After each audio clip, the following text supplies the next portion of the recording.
All right, so I have two different tech accessories here with me. I have this Western Digital Easy Store 1 TB hard drive, and I have this SanDisk SSD, also 1 TB. This one costs $40. This one costs $140. So why does this Easy Store from Western Digital cost $100 less than this SanDisk SSD? Let's talk tech experience.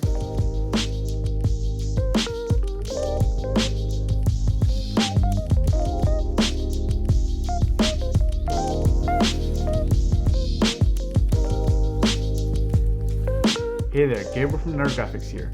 I just bought this SanDisk SSD a couple of months ago, and I honestly can't figure out why I didn't just go with the SSD a long time sooner rather than buying these hard drives and eventually moving on to an SSD. Before I talk about my experience with this SSD, let's go ahead and talk about the differences between a hard drive and an SSD and why this SanDisk one is probably a lot better option for you, especially if you're doing video editing and a lot of moving files back and forth. All right, so one of the first main differences between a hard drive and an SSD is that a hard drive is a lot less reliable in terms of being durable and being able to withstand a lot.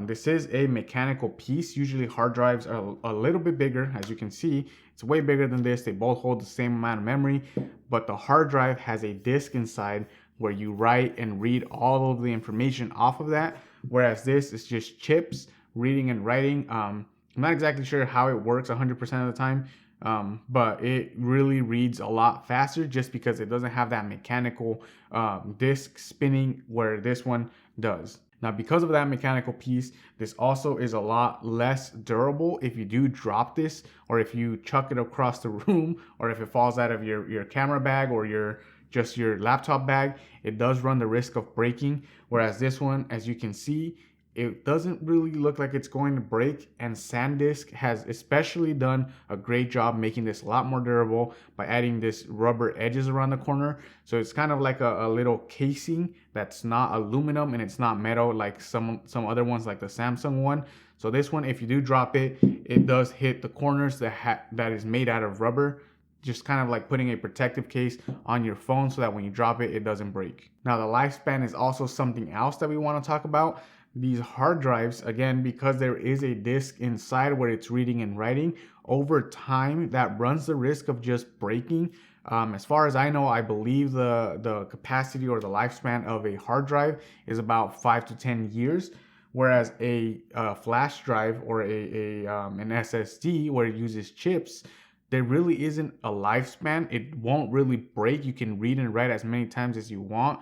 It does have a longer lifespan, or it will last a lot longer than a hard drive. And because this does break all of a sudden, you do run the risk of losing your files. So I highly recommend that if you're going to be using hard drives, only keep data that you have backed up and also you have kept somewhere else on another hard drive, just in case one breaks. You always have those important files somewhere else. So the main reason why I actually moved to an SSD from a hard drive was because of the speed of an SSD is so much faster for video editing and also for photos and transferring files. I myself like to buy the cheapest or lowest tier model of any of the computers, laptops, or any devices I get. And unfortunately, when you buy the lowest tier, you also get the lowest amount of memory inside of that device. For example, you can take my Mac Mini. It only has 256 gigabytes, which really isn't a lot, especially when you're looking at video editing. Some of the files that I take whenever I have the raw footage, that's about 15 to 20 minutes. Some of those files are 70 to 100 gigabytes. And that doesn't include any of the B-roll, any photos I've taken, any photos I take for Instagram, any photos I take for clients. All of that, it doesn't count or take into account. So anytime I try and edit a video, it was just constantly having to delete files, having to delete apps even. I've deleted Chrome and reinstalled Chrome quite a few times.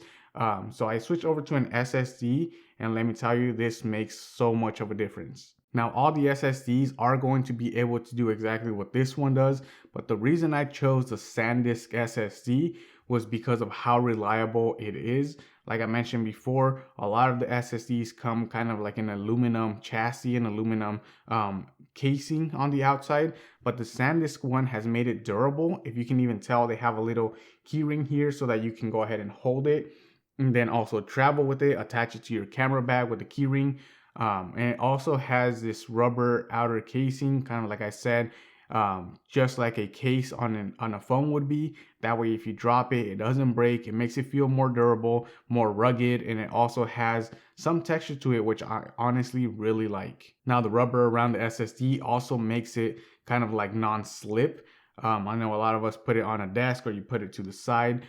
A lot of the aluminum chassis, you can move it around easily, but with this rubber outer casing, it really kind of gives it like feet. It makes it non-slip. That way it won't just slide off the desk if you happen to whack it or hit it or kind of slide it off to the side. Now this SSD is also really portable.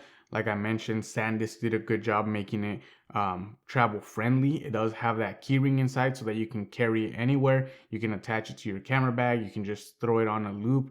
But a lot of the times when I travel or when I move this somewhere else, I keep it within the backpack in a pocket, but it does come with that key ring, or I forget what the other one's called, but a latch, so you can latch it on to your backpack. Now I don't like doing speed tests, but this one is really fast. Like I said, I use it to edit all of my videos off of this one, and Final Cut Pro does a good job of reading all of the files out of it, and then when I export a video, it exports it right into this SSD. That way I don't clutter up my Mac Mini and I don't have to delete apps anymore. So there you have it. Next time you're wondering why an SSD is $100 more than a technical hard drive like this Western Digital one, just remember that you are paying for the speed and the reliability and also the lifespan of the SSD. But that doesn't mean don't ever buy a hard drive. I use this one to kind of archive all of my older footage, any footage that I'm not using. Once this one's full, I usually just pass it right on over and then just delete whatever's on here. You can get these for a lot cheaper. I mean, this one costs about $130, I believe. So for $130, you can get 8 to 10 terabytes of a hard drive space. Just don't forget that that doesn't mean it is going to be the same level of memory. An SSD will always be faster. And if you need it for video editing, if you're constantly transferring files, this will be a lot faster than a hard drive. That is my tech bite for the week. Thank you guys for watching. Click here to subscribe to the channel and click here to watch another one of my videos. Thank you guys for sticking around to the end of this video. Don't forget to drop a like if you enjoyed the content and subscribe to not miss any of my future uploads, and I will catch you guys on the next one.